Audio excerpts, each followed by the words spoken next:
મિત્રો જો આ વિશાળ મંદિર પરિસર છે જ્યાં આગળ તમારે પાર્કિંગની પણ કોઈ સમસ્યા નહીં આવે, તમે ગમે ત્યાં પાર્કિંગ કરી શકો છો આવીને।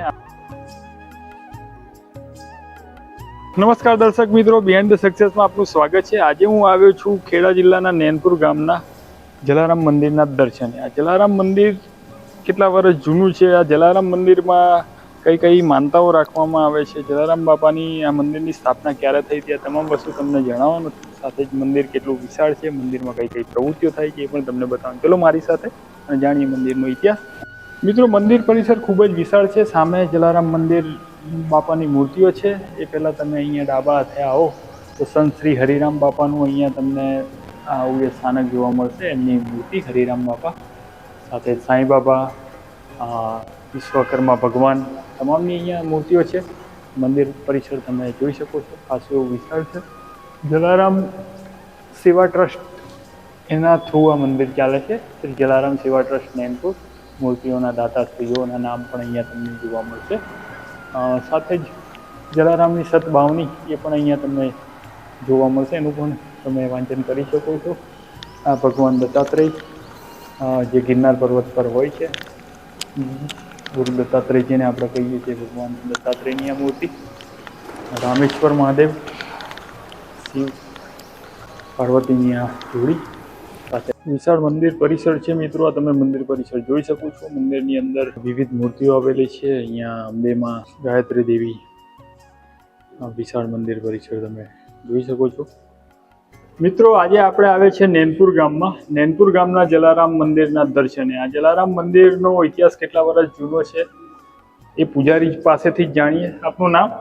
મારું નામ જાની સંજય છે। આપણું આ જલારામ મંદિર જે છે, જલારામ સેવા ટ્રસ્ટ મંદિર નૈનપુર આવેલું છે। આ મંદિર આશરે 2002માં આની પ્રાણ પ્રતિષ્ઠા થઈ હતી।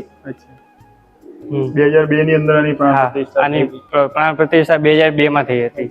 અહીંયા આગળ વધારે ભક્તોનો ધસારો ક્યારે હોય છે? આપણે અહીંયા જલારામ બાપાનું મંદિર હોવાથી ગુરુવારે વધારે હોય છે, ગુરુવારે, રવિવારે અને શનિવારે ને પબ્લિકની અવરજવર વધારે હોય છે। અને આપણે સાથે સાથે ભેગું વૃદ્ધાશ્રમ બી છે। અચ્છા, તો વૃદ્ધાશ્રમમાં આપણે જે વૃદ્ધ લોકો છે આપણા, એમને આપણે સેવા બી આપણે આપીએ છીએ। અને જલારામ બાપાનું મંદિર હોવાથી આપણે અન્નક્ષેત્ર પણ ચાલુ છે। અચ્છા, એ અન્નક્ષેત્ર ક્યારે ક્યારે ચાલુ હોય છે? અન્નક્ષેત્ર આપણે સવાર સાંજ બંને ટાઈમ આપણે ચાલુ હોય છે। અચ્છા, અને અહીંયા ગુરુવારે વધારે પબ્લિક આવે? હા, ગુરુવારે અને રવિવારે પબ્લિક વધારે આવે છે। અને મંદિર ખુલ્લું કેટલા સમય કે? આપણે સવારમાં 5 વાગે મંદિર ખુલી જાય છે, બપોરે 1 વાગ્યા સુધી ખુલ્લું હોય, પછી 1 વાગે વિરામ આપણે આપીએ છીએ અને 2:30 વાગે પાછું ખુલી જાય તો રાતે 9 વાગ્યા સુધી।